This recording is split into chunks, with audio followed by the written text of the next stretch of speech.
நான் திமுக காரன் தான். இன்னைக்கு திமுக வானான்றேன், விஜய்க்கு தான் ஓட்டு போடுவேன். அவருக்கு இடுப்புல கிளன்னா சொன்னா அவரு போலீஸா இருந்ததுக்கே தகுதி இல்லாதவர். ஒரு படத்துல நடிக்கிற ஹீரோ எப்படி எந்த பொண்ணையும் தொடாம நடிக்க முடியாது. இப்ப அரசியல் விஜய்க்கு வராருன்னா அவர் 200 கோடியை தூக்கி போட்டு எதுக்கும் வரணும். ஆனா நல்லது பண்ணணும், நான் யாருமே கெடுக்கலன்னு சொல்லி வந்தேன். போறோம் தான் சொன்னாரு. யாராவது இதை சொன்னாரா? தப்பா சொன்னாரா? ஒரு வார்த்தையா தப்பா சொன்னாரா? அவரை மாதிரி டிசெண்டா அப்படி யாரும் பண்ணல. இன்னைக்கு கூட 1000 கோடி ஊழல். ஒரு போராட்டம் பண்ணலாம், தாராளம் பண்ணலாம். அவர் பண்ணாலும் எவ்வளவு வரும்? அவர் ஒன்னும் இல்ல, இறங்கி ரோட்ல நின்னாருன்னா எவ்வளவு கூட்டம் வரும்? இது சமாளிக்க முடியுமா? எது கட்சியா ஊத்துக்குள்ள சரி சமாளிக்க முடியுமா?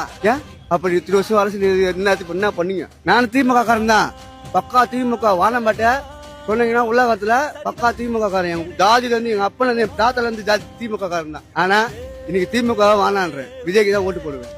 நான் சின்ன பசங்களை பார்த்தாலும் கேட்கற கேள்வியே விஜய்க்கு தான். ஆனா அவனுக்கு சொல்ற ஒரே வார்த்தை என்ன தெரியுமா? இவனுக்கு 10 வருஷம் போட்டு பெரியவங்க தான் முட்டாளுங்க, நாங்க போடுறோம் புது ஓட்டு அப்படின்னு தான் சொன்னாங்க.